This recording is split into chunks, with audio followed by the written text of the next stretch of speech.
Aberta aqui, saiu agora há pouco. A OAB Nacional repudiou a ameaça feita pelo governo Trump de aplicar sanções ao ministro Alexandre de Moraes. O comunicado afirma que houve uma clara violação à soberania nacional. A nota foi divulgada pela Comissão Nacional dos Estudos Constitucionais, que reafirmou o compromisso com a defesa da soberania brasileira e destacou que apenas o Estado brasileiro possui legitimidade para apurar e, se for o caso, responsabilizar seus agentes públicos. A nota diz ainda que todos os brasileiros devem se insurgir contra essa tentativa de impor ao país o status de uma república de segunda categoria. É absolutamente inaceitável que qualquer país estrangeiro pretenda submeter o Brasil a práticas de extraterritorialidade punitiva, afrontando nossa soberania e tentando nos reduzir à condução de nação subordinada, é o que diz a nota da OAB. A colega de Moraes, o ministro Gilmar Mendes, destacou a importância da autonomia e autodeterminação democrática brasileira em publicação no Twitter. Professor, e essa agora dos Estados Unidos, hein? De querer meter o dedo, né, na justiça brasileira, sendo que eles próprios estão lá, né? Proibindo universidades de serem livres, proibindo a imprensa de ser livre, atacando os direitos humanos, e dizem que é a justiça brasileira que está atacando os direitos humanos. Essa ironia precisa ser exatamente assim que ela precisa ser tratada, Diego, né? De certa forma, o que é que eles fazem e o que é que eles falam, né? São coisas bem diferentes, né? Só um adendo daquilo que está dentro desse assunto, né? Como é que você usa o salão oval para fazer bullying presidencial, né? Que foi o que o Couto estava querendo lembrar sobre o Ramaphosa, né? Cyril Ramaphosa, o primeiro-ministro, o presidente da África do Sul, que foi desacatado da forma mais absurda dentro do Salão Oval. O incidente, para a gente lembrar do que se trata, o Trump mostrou um vídeo mentiroso que estaria havendo assassinato de agricultores brancos. A resposta do Ramaphosa foi indiscutível. Ele disse, por favor, eu estou acompanhado aqui de várias lideranças das associações de trabalhadores e agricultores, a maioria deles são brancos que estão me acompanhando. Pergunte a eles se isso aconteceu. Trump passou por cima. Eles estavam juntos. Olha a loucura da situação. A resposta do Ramaphosa, né? É claro que Ramaphosa precisou se controlar e, em seguida, pediu que Trump não deixasse de lado a reunião do G20, porque vai acontecer na África do Sul e eles não querem uma reunião do G20 sem os Estados Unidos, que não teria sentido. Então, é esse o quadro, né?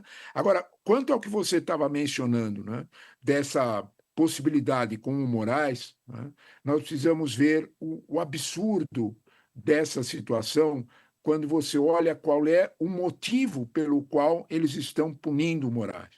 É a famosa lei, né, Sergei Magnitsky, que é uma lei do governo Obama, de um advogado russo que morreu na prisão porque denunciou corrupção. Olha o absurdo. Né? E essa lei, a Magnitsky, foi feita durante o governo Obama para poder ter sanções contra governos autocráticos. Não tem nada a ver. Nós estamos lidando com uma situação que é um litígio contra empresas. O governo americano, Diego, tem me chamado muito a atenção a ruptura, que é muito latino-americana, entre o público e o privado nos Estados Unidos. Desculpe, o Washington Post fez uma matéria completa mostrando os interesses do genro de Trump e do filho do emissário, o Vygotsky, que estavam, de alguma forma, ligados diretamente a interesses imobiliários na Arábia Saudita e nos Emirados Árabes Unidos, e que estão fazendo há uma confusão entre o público e o privado. É essa confusão que nós estamos vendo aqui com o Moraes. O Moraes tem limites em duas empresas privadas, que é o X, o antigo Twitter, que é de um aliado de Trump, e o Rumble, que é uma outra, que ele puniu também desde fevereiro, porque não obedeceu à legislação brasileira. o que nós estamos vendo é uma, desculpe a expressão tão forte, não é? Um quadro que é bem parecido com aquela Latinoamérica bem ruim, né? Em que o dono do país ele confunde privado e público. Isso está acontecendo nos Estados Unidos, isso é inimaginável. É isso que está na essência da Constituição americana. Leia Hamilton. É a essência da Constituição de você separar o que é o interesse do público, o que é interesse de Estado e o que é interesse de pessoas, do privado. Essa legislação contra o Moraes é uma mistura dessas duas coisas. O problema é com a empresa do Elon Musk e com uma empresa do Trump, que é a Trump Media. Esse é o problema. Isso não é um problema do Salão Oval, isso não é um problema do presidente Trump, isso é um problema de empresas, de amigos e do próprio presidente Trump.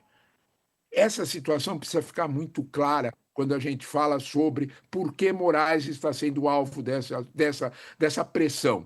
Não há dúvida alguma, sem nenhuma discussão, que nós estamos lidando com soberania nacional. Né? De que direito tem o governo norte-americano de cuidar de um assunto interno brasileiro, que é uma disputa entre a justiça brasileira, que quer ser obedecida por uma empresa americana? É disso que nós estamos tratando. Nós não estamos tratando como é a lei Magnitsky para punir autocratas que massacram quem denuncia corrupção. Não é nada disso, não. É interesses pecuniários, é interesses financeiros, interesses empresariais que estão em jogo e que, de alguma forma, quando a gente olha para as medidas do Moraes contra o ex, contra o ex-Twitter, o que a gente está vendo é uma disputa empresarial. Assim que eles foram tirados do mercado, os outros concorrentes subiram. É disso que nós estamos falando. Disputa de empresas. Cuidado, o governo norte-americano está avançando limites. A questão com Harvard é chocante, mas essa questão com o Moraes ela é tão chocante quanto pela ruptura entre o público e o privado no mundo americano, que era tão preservada durante séculos. Né? É isso, séculos. A Constituição americana tem mais de 200 anos. Né? Verdade. E aí, coach? Quem está ameaçando a democracia não é o Brasil, não é o ministro Moraes, é o Trump e são os Estados Unidos que, nesse momento, colocam em risco as democracias no mundo inteiro. Né? Eu não sei mais qual é a palavra que a gente pode usar para qualificar isso que está acontecendo nos Estados Unidos. Sabe? Completamente fora de controle. Ainda juntando com tudo isso, aquele Marco Rubio, né, o secretário de Estado do Trump, ainda veio falar que vai usar energia de Itaipu para inteligência artificial, para alimentar inteligência artificial no Paraguai. Eles se acham os donos do mundo. Pega o Canal do Panamá, energia de Itaipu, sabe, Groenlândia. Nós estamos, olha, nós já falamos sobre isso aqui em televisão. Me lembra muito a véspera da Segunda Guerra Mundial, na Europa, nos anos 30. Começou assim. Eu não tenho dúvida nenhuma, Couto. Quando tu estava encerrando a conversa sobre Harvard e falando do papel do Roosevelt, a gente tem que lembrar que Roosevelt foi o único que disse os nazistas não vão vencer. Foi ele que apoiou a sobrevivência do governo Churchill e, de alguma forma, colocou a indústria americana para testar o poder da indústria nazista alemã. E venceu.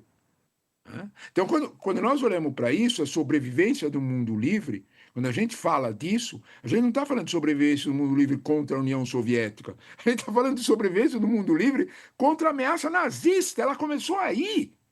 Você tem toda a razão. Como é possível você negar que tem similitudes, semelhanças com os anos 30, com o que acontecia nos anos 30 hoje? Olha o resultado da eleição em Portugal, para dar um exemplo.